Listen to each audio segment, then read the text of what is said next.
Hey everyone, I'm Hunter Molzen, one of the founders of Barbell Apparel, and we're here today with another episode of the Breaking Boundaries podcast. I have the honor of chatting with Matt Kerekes today. He's the lead singer of a band called Citizen. People in my team introduced me to this band, and I listen to them all the time when I'm working out. It's great music. If you need some good music to listen to during the next training session, be sure to check them out on Spotify. It's Citizen, just like the word. But you guys, you make some great music. It's awesome to have you here today, Matt. Thank you. I'm excited to be here. I love the brand. I love all the clothes and stuff. It's awesome. Yeah, and I think Kyle from my staff found you guys organically because he enjoyed the music and then noticed that you were into fitness. And we sent Matt some clothing for everyone listening, and that's how we got introduced to him. But you're a pretty fit guy. It looks like you spend a lot of time exercising, doing MMA, and kind of maintain that even with the demands of touring and all that. Yeah.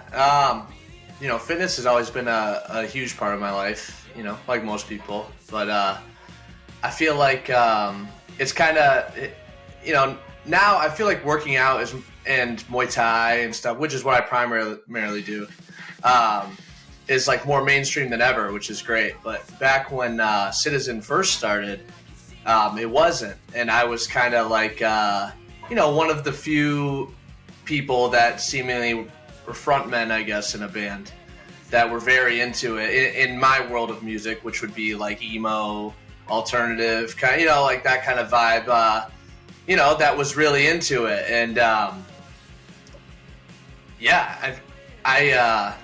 I wake up every day and I immediately go to the gym. It's the first thing I do every single day. And then I do Muay Thai usually at around 6:30. I got it today in about 3 hours here. So, big part of my life. So. Yeah, no, I feel you. I mean, I read a little bit of the bio questions we sent you over before the interview, and it was kind of a similar journey for me. Like I was not particularly athletically gifted when I was in like elementary school. Starting in middle school, I started getting into some sports. I did a lot of skateboarding and some other things, but I was pretty skinny. Extreme sports. Extreme sports. But I was like really skinny. I was like I kind of grew all at once. So I was like 6'1" and maybe 145 or 150 pounds. And wow. Like on me, that's real thin. I have like not a super small bone structure. But it was like sophomore year in high school or whatever. I was like, man, I need to fix this. And so I started going to like a local Gold's Gym and working out there. And I remember this is maybe back in 2005 or something, right? Before Instagram was really a thing, before Facebook was a thing, before fitness had all these outlets to get popularized. And I was like the one kid in the gym. It was me and like a bunch of, older people and then like actual bodybuilders. Like, Jay Cutler actually was at this gym often when I was working out. Oh, wow. Cool. That's awesome. Yeah, it was a lot of fun. But I remember back then, like I was one of the few young people that liked to work out back then. And it seems that as social media has advanced, it's gotten more popular. But like you said, I'm sure when you first started, I mean, especially in the touring world, you're kind of like forging that path alone. And then it's become kind of more popular over the years. Yeah, a bit, so like I said, in my scene, primarily, like there's not, many people at the time too into it. And then we started doing things like Warped Tour, where we would tour with a variety of different bands would be on the tour. And once you hang out with the metal bands and stuff, that's where all the weightlifters are, you know what I'm saying? And all that kind of stuff. And so that was pretty cool to experience that. And so that was 2013 we first did Warped Tour, and we did it again in 2015. But when we first did Warped Tour, it was the first time I met a whole bunch of people on tour that were into the same things as I was, and that was very cool, And I've just like you. I mean, if you're 6'1" and you were 145, I could imagine, because I'm only 5'9". And I weighed 145 my sophomore year, and I was tiny, so that's crazy. But I kind of got lost along the way. I don't remember what I was saying. No, it's fine. We can circle it back. I mean, so yeah, you it seems like you got into fitness during high school because of like similar reasons, right? You were skinny and you wanted to put on mass. So was your first introduction to fitness, was it more like lifting, just general weightlifting, or? Yeah, so I didn't play sports growing up. My brother was a very good athlete. I mean, still is. But I was like computer music guy growing up, but all my friends were the football players and the wrestlers. And everybody was small. And then we got into high school, and around my sophomore year, I noticed all my friends were pretty jacked. And I was still a noodle, and I was like, oh man, I need to bulk up a little bit. I'm looking puny, so that was pretty much insecurity is what made me start lifting, because all of my friends were so fit and pretty big and burly, and I was just this scrawny little wimp, so that's what made me hit the gym. And yeah.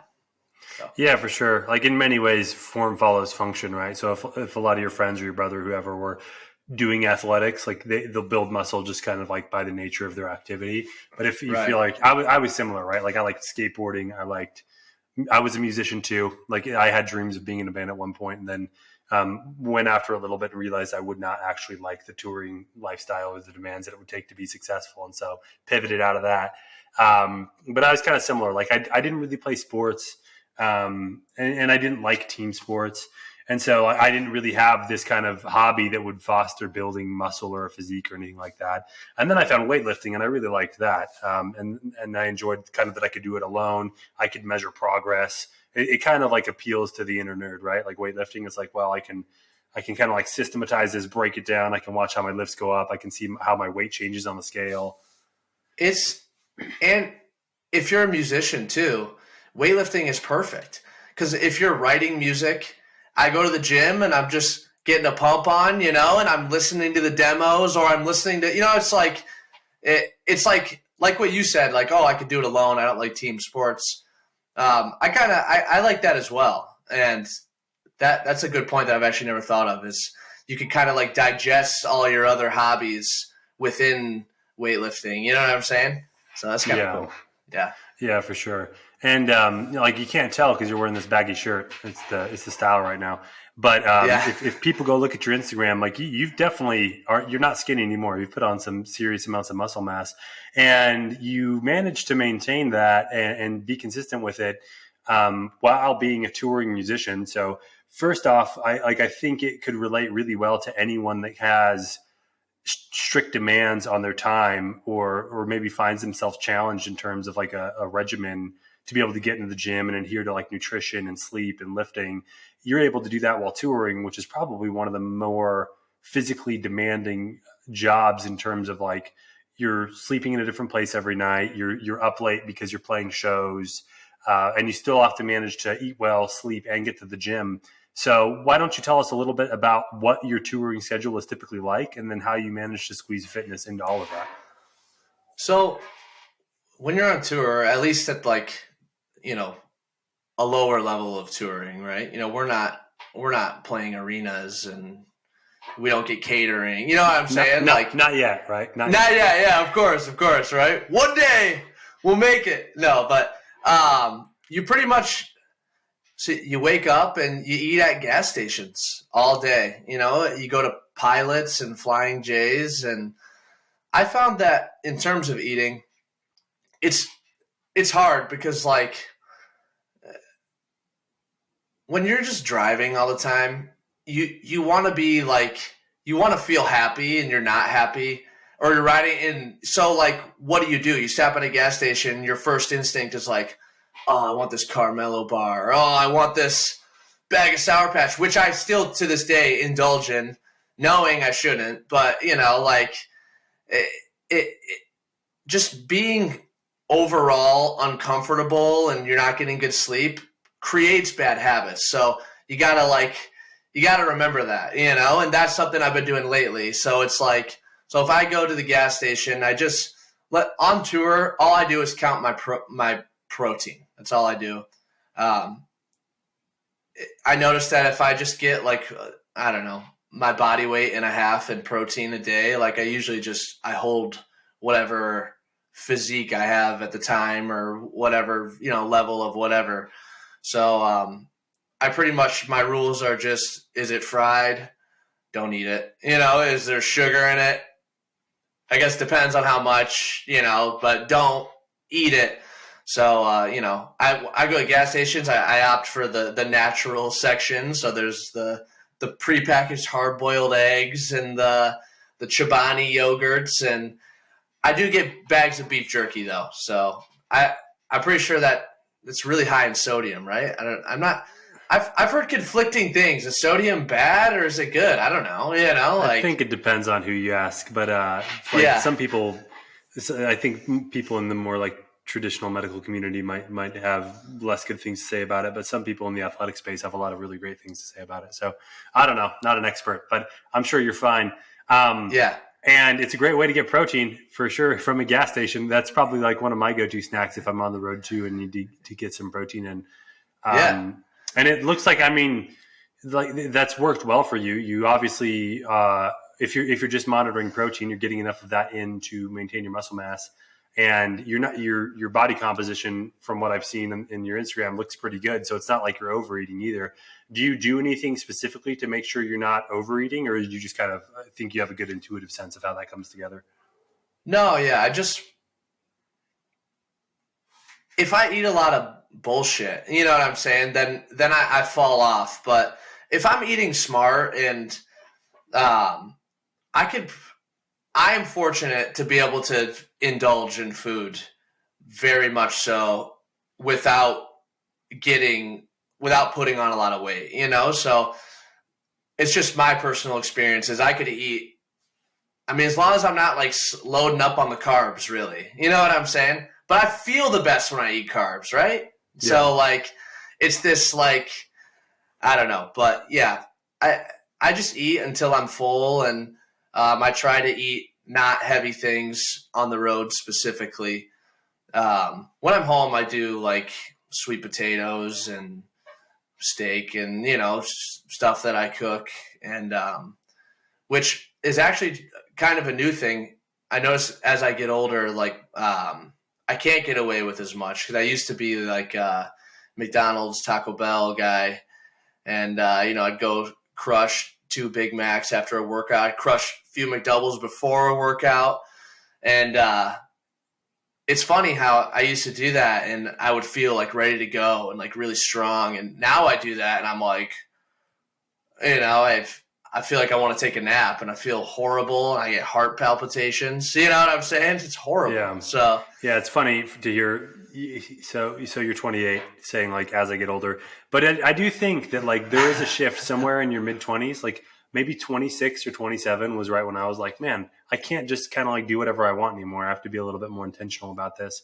And I don't know like how much of it is age versus kind of like the demands on your time as you get older and you're like less overall active, right? Because like someday I'll spend a lot of time outdoors, right? And so like some days if I'm outside from like 6 a.m. and sometimes I'll be out past dark, right? So I've been outside for like 12 hours and I've basically been out walking or hiking 12 miles and done other physical activity and stuff like that, and just basically shredded calories all day long. I can come back and eat whatever I want and I'll feel fine because like my body just incinerates it. You know what I mean? Yeah. But if I don't do that, like if I did one of those days and ate a bunch of Taco Bell or McDonald's, I'd feel fine. My body just needs the food, whatever food I can give it. But if I had like a normal work day where, I wake up, I work out in my garage for an hour and then I sit at a desk and do whatever else, and I ate something like that, I'd feel terrible. So obviously part of it's probably like biological age. But the other thing too is like when you're younger, you're a kid, you're kind of you don't have the demands of like a career or like a full blown adult. So like, at least for me, I filled that space with being like a lot of active stuff, right? Like I'd skateboard, I'd go hang out with friends, I'd do whatever.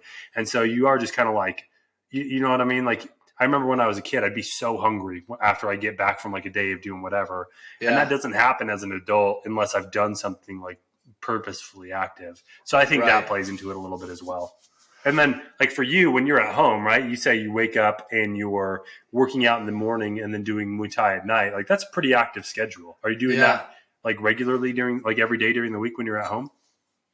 Yes. I take 2 days off a week. Yeah, so you're doing 2-a-days, 5 days a week. That's a lot of exercise. Yeah. And I guess that does make sense because I always feel even if I'm eating like pretty okay, which once again is hard when you're at a gas station every day, but I feel the worst all the time, you know? And if I do indulge, maybe that has to do with what you're saying, where I'm just kind of like sitting around. Because touring isn't like, it's funny because like people will be like, oh, you're on tour, like so awesome, you're doing so many cool things. And it's like, if you put a fucking GoPro on my head, what you would see is me laying down in the van for like 8 hours, getting out, loading in the gear, doing a body weight workout, and then I sit down, and then I wait to play, and then I'm load the gear back in the van, repeat every day, you know? So I am doing a lot of sitting compared to what I do at home, which, you know, 2 a days. But it's I do still try to work out on the road, and I have an app called Mad Bars. I don't know if you ever heard of Mad Bars, but it's like it's like body weight workouts I just do usually on tour, unless I can hit a gym. But usually, you know, gyms are a luxury on the road, you know. So probably often don't have the time to go find a gym, drive there, and, you know, get your workout in, go back. Yeah. I know anything that's like, I mean, because like when you're driving or traveling or flying or whatever for hours and hours and hours, it's funny how like you're doing nothing, but you're still tired when you're done doing that. Like you're done. Sure. I'm done laying down in the van, or done driving, or done sitting in the airplane seat, and I get to my destination. I'm like, oh, I like plop down in a seat, you know, like I'm like all tired from sitting. To be consistent, it's best to have everything accessible. So like when I get to a venue or a hotel, you know, if the hotel doesn't have it's like the last thing I want to do is get in an Uber and go to a gym, or walk to a gym, or, you know, or like go get a Lime scooter. You know, I just like don't want to do that, you know? So the best thing for me personally, and I feel like for a lot of people is to just bust out, have a plan to follow on your phone, and just bust out, you know, the workout where you can, like in your immediate area. And that, I've noticed that's the best way to stay consistent. If I'm ever scoping out gyms on the road, it lasts a few days, and then I fall off because it's just annoying. You know, I'm just tired. Yeah. And I usually bring like a cooler or some sort. Maybe I'll just use like a suitcase, and I have a bunch of Epic bars and a bunch of core powers, you know, just with fiber gummies, of course, because if you drink a bunch of core powers and you don't have fiber, you can't shit, right? So I just eat the fiber gummies, drink the core powers, I'm good. You know what I'm saying? So, because when you're traveling, that's hard too. Eating is hard. It's all hard.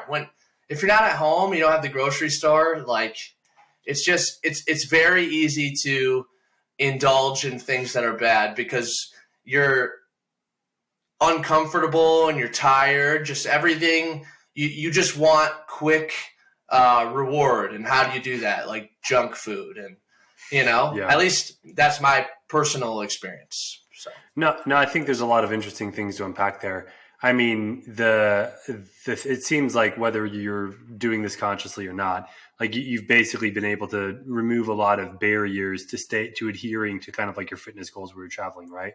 And so it's like, even though you're stuck in a gas station, you'll grab protein bars, beef jerky, hard-boiled eggs, yogurt, all like relatively high protein, low fat type of snacks that are still getting you like adequate macronutrient intake to at least like maintain the muscle mass you have.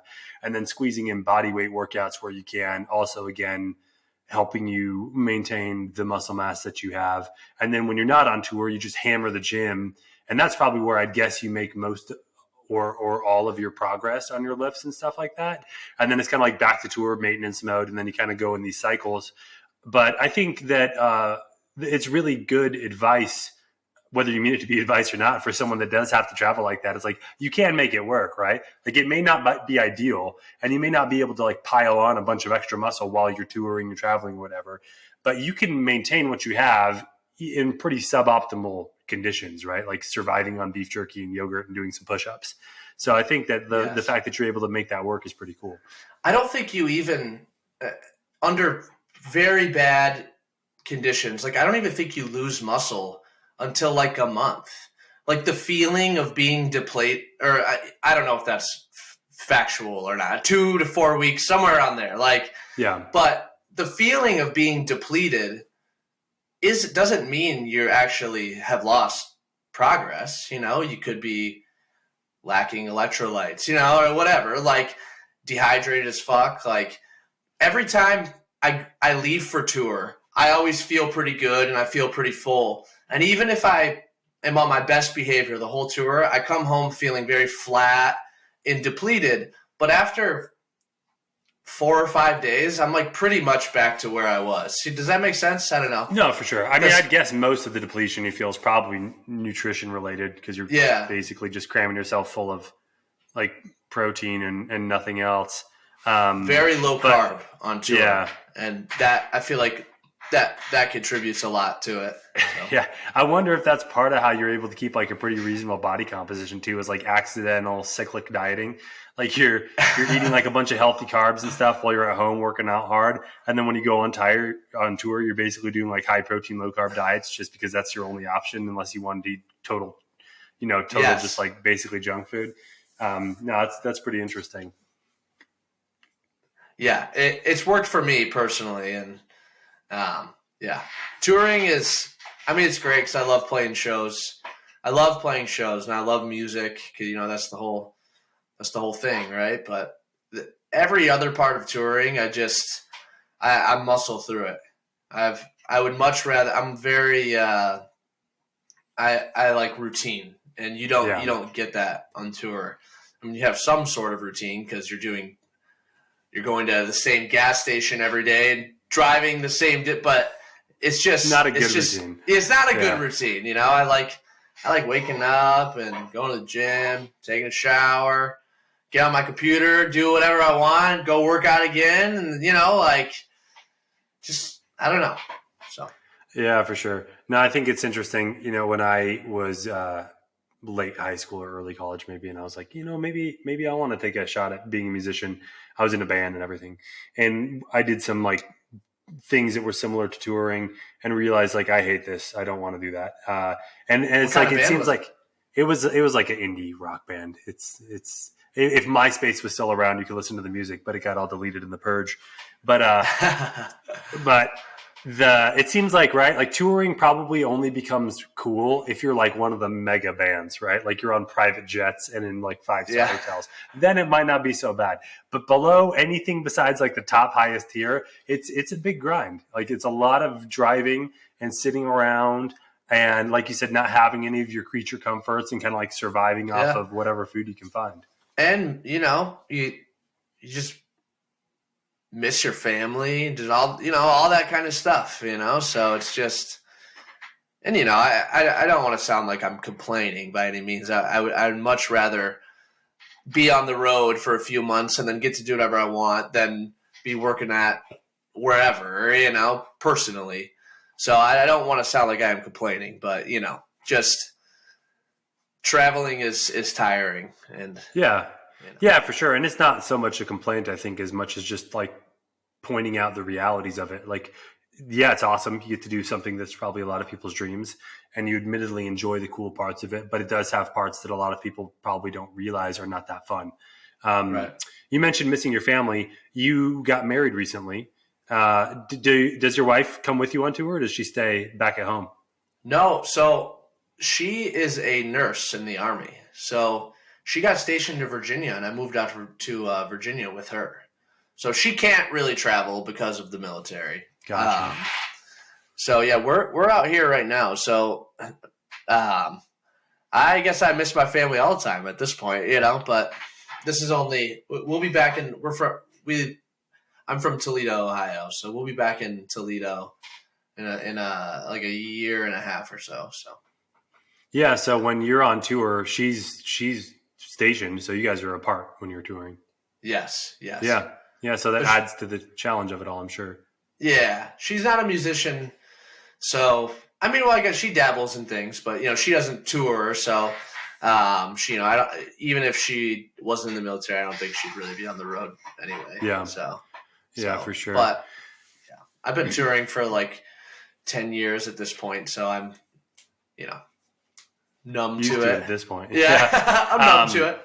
I guess so. We talked a little bit about how you eat and stuff when you're on tour, and how you kind of like do the body weight stuff to maintain your fitness. How do you sleep when you're on tour? Because like obviously, you're sleeping probably kind of wherever you can, but yeah, it's pretty bad on tour. It's just so we recently switched to this thing called a bandwagon, which is essentially a tour bus, an affordable tour bus, I guess you could say, right? Which it's still very expensive, but so in my head, because I'm used to you play the show and then you drive till 1 or 2 a.m. You get as much sleep as you can. You wake up at 8 a.m. and you drive till 2 a.m. but you don't go to sleep till 3:30 a.m. Like 4, whatever. So I'm used to not getting that much sleep, and we recently made the transition to this bus bandwagon, and it has bunks and stuff, and I was really excited about it because now I can just play a show, load out, and go to sleep, yeah, and wake up whenever I want. And but the things are so bumpy that the whole time that I'm trying to sleep, I'm like 50% sleep. What was that called? I'm not in REM sleep. Is that what it is? Yeah. I don't know. It's like where you're like conscious, I think I'm asleep right now, but then I like wake up and oh my God, it's almost better to just go to the hotels, but sleeping on the road sucks because you just drive late and then you gotta leave early. That's what's affected the most. And I sing, right? So did you sing in your band? I did. Yeah, you did. Cool. Yeah. So sleep's important for us, right? I mean, yeah. A bad night of sleep, I'll wake up and my voice it'll be shot, and so that's something I struggle with a lot on the road is the lack of sleep really hurts my ability to sing, which is my one sole reason I'm on the road, right? So it sucks, I had to take some what's in ZQuil? Something's in I started taking ZQuil on my last tour because I couldn't sleep and I had no voice, and I had to have something to help me out. And I started wearing earplugs actually, and that kind of helped. Maybe. Yeah, face mask, earplugs, and I've never done that before. That actually helped quite a bit. That helps a lot. Yeah. Yeah. But I've used those too when I travel. Unfortunately, I'm kind of a light sleeper, so I need it dark and quiet, which is not always in your control. And it's the earplugs and the sleep mask can help for sure. There's some other nutritional supplements that can really help with sleep too. We could chat about that more after the podcast, but I can completely relate. And then as far as recovering for singing, if you don't people, you're using muscles and your vocal cords and your soft tissue that it basically has micro damage that you need to sleep and recover. So I can imagine if you're not sleeping, it compounds into a big issue. It's the same for me. I have 2 young kids now. I have a 3-year-old and a 1-year-old. And so I'm not singing or really doing much for music at all anymore, but I do a lot for working out. And it's I have my training schedule and stuff like that. And I know that if I have a bad night's sleep, my training the next day is either going to suck or it's just not going to happen because I just won't have recovered, Yeah. So I can totally relate. Yeah. It's, as I get older, once again, I value sleep. Yeah.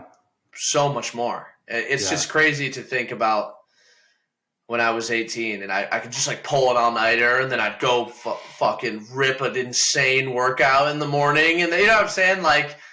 I don't know, then go play a show in Toledo later that night. You know, it was just like, how? I couldn't even, if I get like 5 hours of sleep now, I wake up and I'm like, where am I? Yeah, youth is truly the best performance enhancing drug of all of them. Right, yeah. I remember the same thing. Like, when I was 18 or whatever, I could do whatever I wanted. It didn't matter. But yeah, I mean, we've talked a lot about kind of like the challenges of touring and all that and your fitness.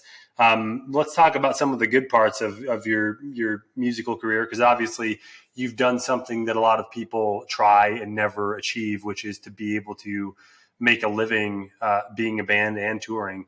You said you've been touring for 10 years. I guess, like, what was the year that you first felt like Citizen as a band was able to kind of like support you in its entirety and you're like, okay, this is happening? So we got the Warped Tour offer in 2013, and it was that year we released an album called Youth, and I told everybody that I was going to do Warped Tour and then I'm done. I'm going to go to college, because at that point I drained all of my savings. We were just on the road all the time. I was miserable on the road. And losing, I was like, I can't survive like this. I just can't. Like, I got to see and do some cool things. I'm calling it, you know?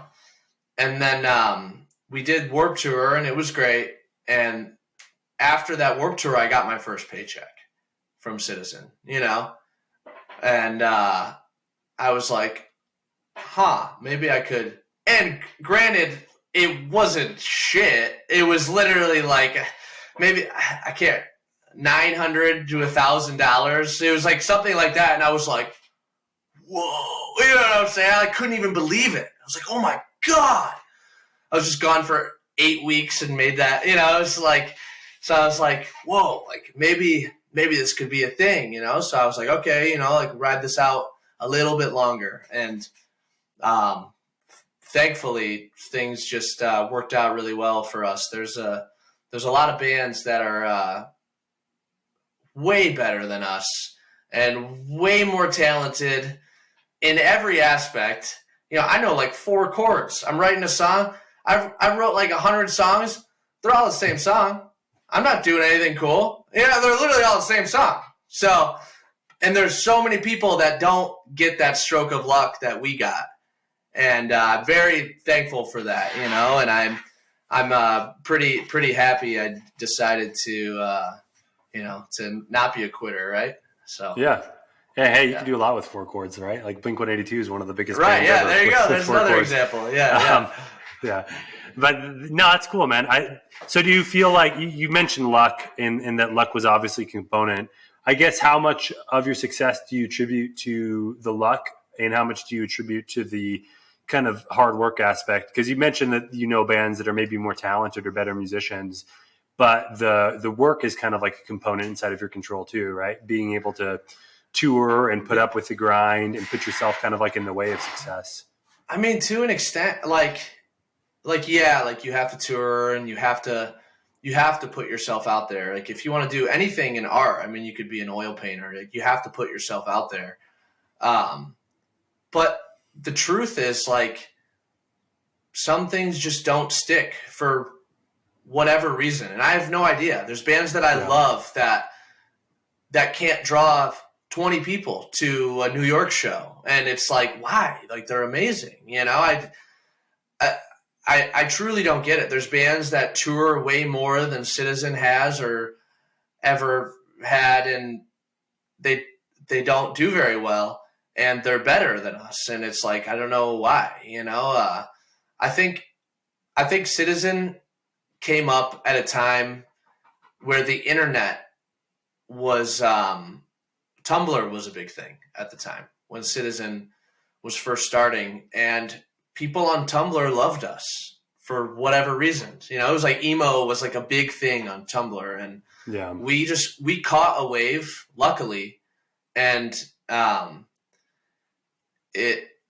wave carried us into other places, you know. And I do think a lot of it is luck. Like I said, a lot of bands do more work way harder than us and don't have it as good. And there's bands that work less than us and have it way better. Like I just don't, I don't understand how it works. I legitimately don't. Being in a band is like very high highs and very low lows. It's a very it's an emotional roller coaster. I mean, you could play a show and you could feel awesome. Like, oh man, it could be a sold out show and the crowd was awesome and they were singing every word and you just feel really good about yourself. And then the next day you play and it's a quarter sold room and people are standing there with their fucking arms crossed, acting like your dick's hanging out of your pants. And you're like, man, I feel like such a loser right now. Like, why do I feel like such a loser? I felt so cool last night. Just, I don't understand. I don't understand how things work. And maybe luck is the wrong word. I don't know, but that's just the way I feel. I'm sure there is a component of luck and like part of it is there's just so much outside of your control if you want to be successful as a band or as a musician, right? Yeah. Like you have to get introduced to the right people. You have to be able to kind of like intuit some of the things. Like I'm sure luck was part of it, but I'm sure also like you guys probably did some things like with Tumblr that you just kind of like, maybe it just made sense to you, but it was something that you did in your control, right? And like, man, we weren't even on Tumblr. It was just we weren't personally on Tumblr. It was just people that were on Tumblr started sending us links and they were like, oh, this thing is viral right now. Or like, whatever, like, look at how many reposts this has. And we were like, oh, that's kind of cool. We just caught a wave and it worked out really well for us. So, yeah. No, I mean, that's awesome and also interesting. I think that was kind of like one of the things I realized too when I was, making my feeble attempts at musicianship was like I knew guys in other bands that were wildly talented and not getting success, or they would have a little bit and then it would fall and then they'd have to go back and work. And then I was like, man, this just looks so tough. And it is tough. But the fact that you guys have been able to achieve a level of success is awesome. You mentioned that, with the luck involved and with the hardships, if someone listening to this had aspirations or dreams of kind of like pursuing music as a career, what would you tell them? I say do it. I mean, the reality of anything anything involving the arts or like, there's no promises. It's not getting a stable job that's going to be there for a long time. I guess nothing makes promises, but something more stable. Like if you're going to take a risk, I just feel like you should just do it. And yeah, I mean, like really, like what's the worst that's going to happen? You're going to fail, but you'll have cool experiences. And then you go get a job and like do whatever you want all the time. Like that's pretty cool. Or you go and you take the shot and maybe it works out. And then, I don't know. I think that's really cool. And I encourage it when people are like, Matt, I want to start a band. Like, what do I do? I'm just like, go tour. That's the first thing I'll say to anybody. It's like, make friends and don't be a douchebag and go tour. And if it sticks, it sticks. That's awesome.